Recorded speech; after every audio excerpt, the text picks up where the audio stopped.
Bonjour à tous. Alors moi je travaille à Montpellier et donc je vais vous parler du patient très obèse après le patient très âgé. Merci beaucoup de m'avoir invité à cette session. Madame, monsieur le modérateur, merci. Je n'ai pas de conflit d'intérêt. Donc, lorsqu'on regarde la prévalence de l'obésité à travers le monde, finalement, selon les catégories socio-économiques, donc plus les pays sont riches, entre guillemets, plus on a un pourcentage de patients obèses qui est important. Puisqu'on voit qu'aux États-Unis, par exemple, on arrive à quasiment 30% de patients obèses. Il y en a de plus en plus, et en France, on a également un pourcentage d'obésité assez élevé, puisqu'il y a 15% de patients obèses, c'est-à-dire avec un indice de masse corporelle supérieur ou égal à 30 kg par mètre carré. Le surpoids, il y en a également beaucoup, puisqu'on atteint ici, vous voyez sur ce graphique, on est à 60% chez les hommes de surpoids, et 40% chez la femme. Ça, c'est les dernières données qui étaient sorties fin 2016 dans le monde. Et on a quand même des disparités géographiques. Donc, selon les endroits où vous travaillez, vous allez admettre plus ou moins de patients obèses. Donc, on voit que nous, vers Montpellier, le Gard, on est autour de 18% de prévalence de l'obésité. À Paris, c'est beaucoup moins. On est plus à 11%. Et dans le nord, un peu plus, autour de 25-26%. Donc il y a quand même un gradient géographique de pourcentage de l'obésité. Pourquoi on en admet de plus en plus des patients obèses? Bon, déjà, il y a une incidence qui est en augmentation, mais on a aussi beaucoup plus de pathologies médicales quand on est obèse. On a plus d'hypertension, de diabète, de cancer associés. Et on est également plus à risque d'être opéré. Donc, il y a deux grands types de chirurgie. Soit ça va être la chirurgie bariatrique, donc la chirurgie spécifique de l'obésité à visée de perte de poids, soit la chirurgie non bariatrique qui, du fait de toutes les comorbidités, est aussi en augmentation. Et pourtant, dans la plupart des études qui sont faites pour étudier les différentes pathologies de réanimation, on a très peu d'études spécifiques aux patients obèses. Donc dans la réanimation, c'était nos données monocentriques sur 10 ans. Dans le centre de Montpellier, effectivement, on retrouvait aussi ces chiffres de 15%. Donc finalement, assez similaires à la population générale.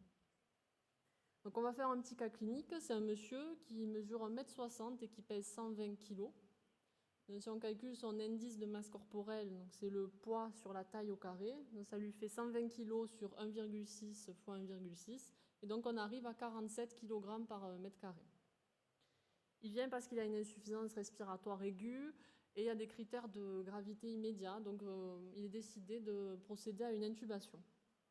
Alors, est-ce qu'il va avoir des spécificités sur les comorbidités respiratoires du patient obèse? Mais oui, parce que s'il y a une chose à retenir sur la physiopathologie du patient obèse et sur les différences avec finalement le patient non obèse, c'est ça. C'est que ici vous avez en ordonnée. En ordonnée, vous avez les volumes pulmonaires avec la capacité résiduelle fonctionnelle et qui est très corrélé, ces volumes pulmonaires, à l'oxygénation. Et en abscisse, vous avez les différents niveaux d'indice de masse corporelle. Donc, qu'est-ce qu'on voit? C'est que plus l'indice de masse corporelle augmente, plus les volumes pulmonaires vont diminuer et en même temps le niveau d'oxygénation de ces patients. Donc, on peut déjà dire qu'ils vont être plus sensibles à la fermeture des alvéoles pulmonaires, c'est-à-dire l'atélectasie, du fait de la diminution de tous ces volumes pulmonaires. Et ces atélectasies, avec un moindre parenchyme pulmonaire disponible pour faire les échanges gazeux, va aboutir à une hypoxémie, donc à une diminution de l'oxygénation et, selon les pathologies, du rapport PaO2 sur FiO2 qu'on regarde beaucoup sur les gaz du sang. Et donc, parallèlement à ça, on a souvent des morphologies particulières chez les patients obèses. On va voir qu'il y a plus de syndrome d'apnée du sommeil également. Donc, ça aboutit tout de même à une incidence de l'intubation difficile qui est augmentée chez le patient obèse. Donc, on sait qu'il va être un peu plus difficile à intuber que le patient non obèse. Et il faudra donc s'y préparer peut-être de manière plus adéquate. Donc, il y a plus d'intubation difficile. Il est donc plus sensible à la désaturation, il a des volumes pulmonaires diminués. Donc quand on regarde en ordonnée le pourcentage de complications de l'intubation, qu'est-ce qu'on voit? Que finalement, quand on est un patient obèse difficile à intuber, et d'autant plus qu'on a une maladie sous-jacente qui est sévère et grave, on va avoir beaucoup de complications de l'intubation.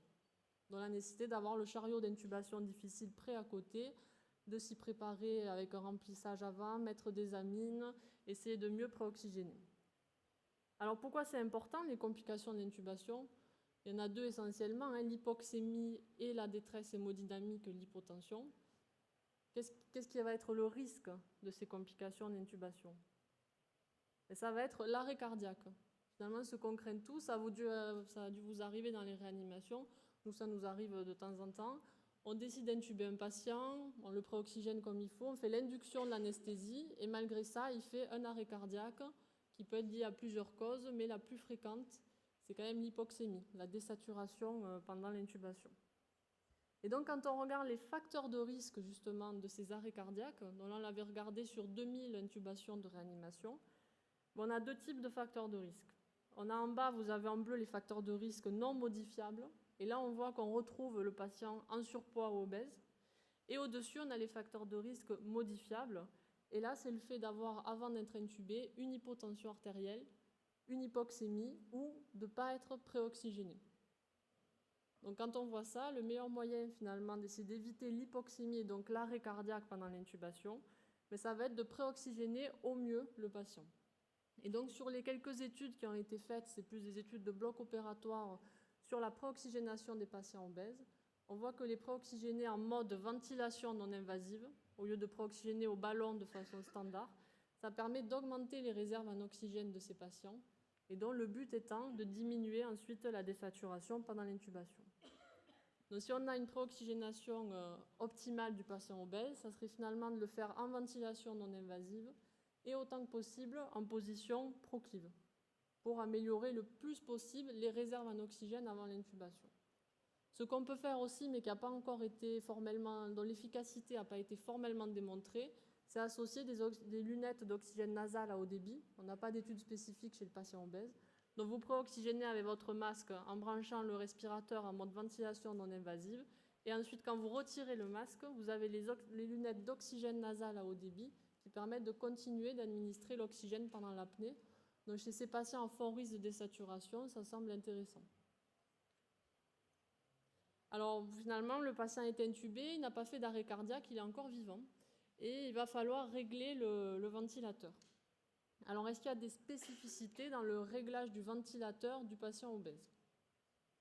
Alors au niveau du réglage du volume courant. Donc là, on a des images de scanner finalement de patients de corps entier. Donc à gauche de l'écran, vous avez un patient obèse et à droite de l'écran, un patient non obèse. Mais finalement, quand on a pris du poids, on ne va pas prendre du poids et grandir des poumons. Donc les poumons sont équivalents, que l'on soit obèse ou pas.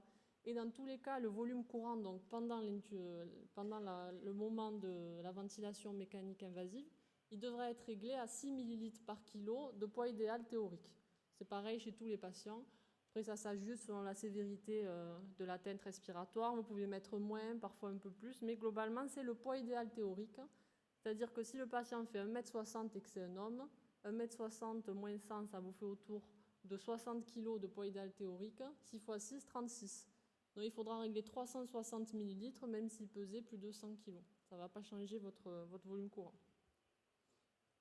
La pression expiratoire positive maintenant. Donc, il y a beaucoup d'études en ce moment qui s'intéressent à la pression expiratoire positive optimale chez le patient obèse. Ce qui est retrouvé, c'est que la pression expiratoire positive qui permet la meilleure oxygénation du patient, c'est autour de 20 cm d'eau, quand on fait des mesures par pression œsophagienne ou par impédance-métrie pulmonaire. Le problème de mettre des pressions expiratoires si élevées, c'est qu'en mettant des fortes pressions au niveau thoracique, vous allez bloquer le retour veineux, entre autres, et donc il y a un risque d'hypotension aggravé, des effets hémodynamiques délétères, et c'est bien aussi montré par toutes les études.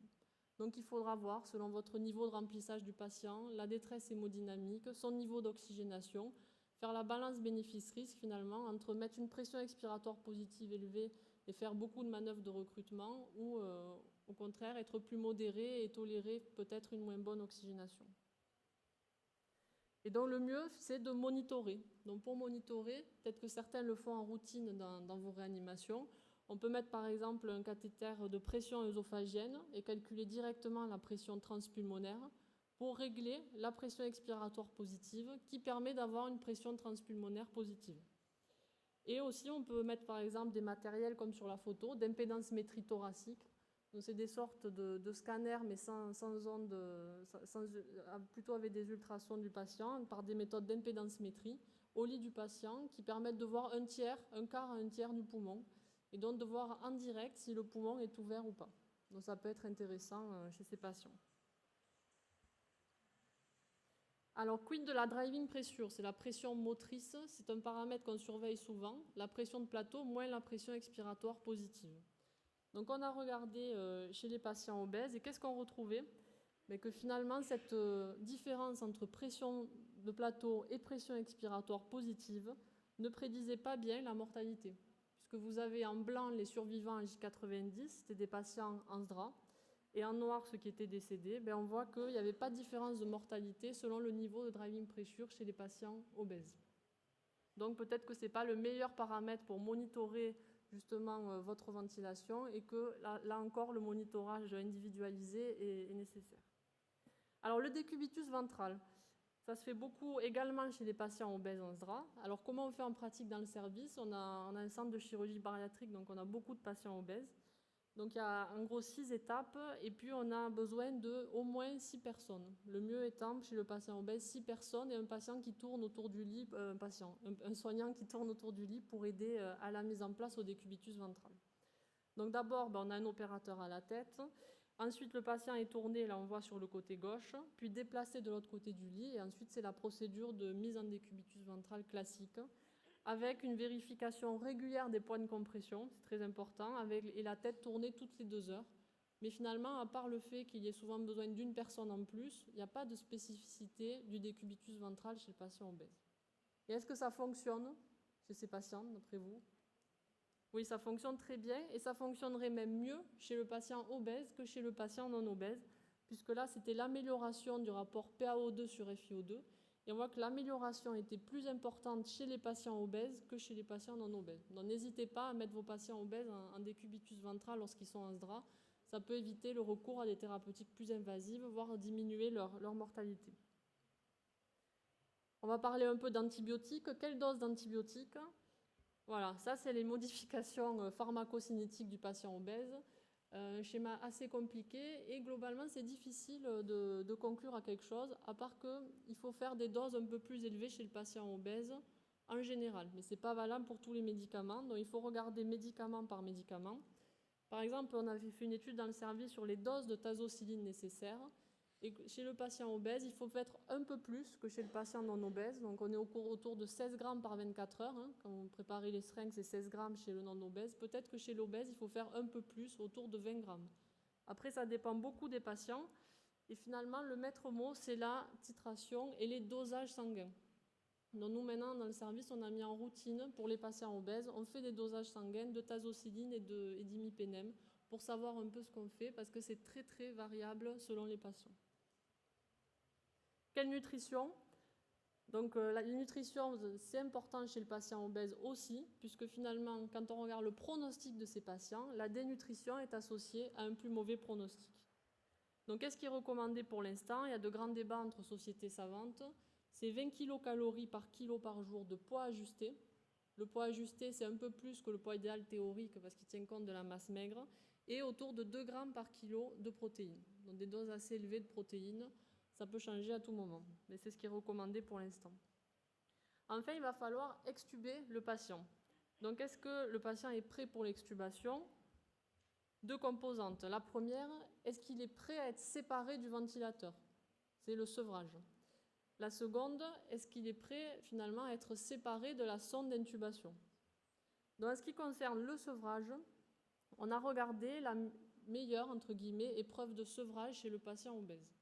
Donc vous avez globalement 2 grandes épreuves de sevrage, le tube en T et l'aide inspiratoire, avec des pressions positives et aide inspiratoire variables. Qu'est-ce qu'on a retrouvé?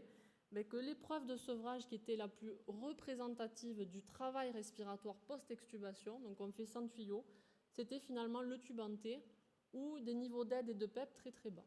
Bon, chez le patient obèse, ça sera confirmé par d'autres études. Et de toute façon, lorsqu'on est obèse, on va un peu mieux On peut avoir un peu moins d'échecs d'extubation puisque le fait d'être obèse était associé à moins d'échecs d'extubation que le fait de ne pas être obèse. Pour prévenir la réintubation, on a vu le patient obèse, il est à risque de fermeture des alvéoles. Qu'est-ce qu'on a envie de lui mettre de la pression expiratoire positive? Effectivement, ça semble intéressant, d'autant plus qu'ils ont souvent un syndrome d'apnée du sommeil associé, ces patients obèses. Et donc, il y a plusieurs études qui ont essayé de voir est-ce qu'il faut faire de la prévention de l'insuffisance respiratoire aiguë avec de la VNI, avec de l'oxygène nasal à haut débit. Globalement, il y a des études très contradictoires et je pense qu'on a besoin d'études de plus fort niveau de preuve pour conclure sur l'utilité de la VNI préventive et de la VNI curative en dehors de l'OAP et de la BPCO chez le patient obèse. Pour finir, la réhabilitation précoce, c'est un peu plus compliqué chez le patient obèse, forcément, et ça coûte plus cher. Donc, il faut un équipement approprié, des lits et fauteuils adaptés. Donc ça, c'est le lit de la chambre 13 chez nous dans le service où on met les patients obèses. On voit que c'est des lits beaucoup plus larges, spécifiques, et qui permettent aussi, avec les sortes de poulies, finalement, de mieux bouger le patient obèse. Donc pour conclure, le patient obèse, il est à risque respiratoire avec des risques d'hypoxémie. Il a un poids plus élevé, donc il faut faire attention pour le transport des patients. Peut-être monitorer un peu plus la pression artérielle invasive et le débit cardiaque, puisqu'on va avoir parfois plus de mal à faire d'échographie cardiaque. Et essayer de régler la PEP et le volume courant de façon individualisée. Je vous remercie.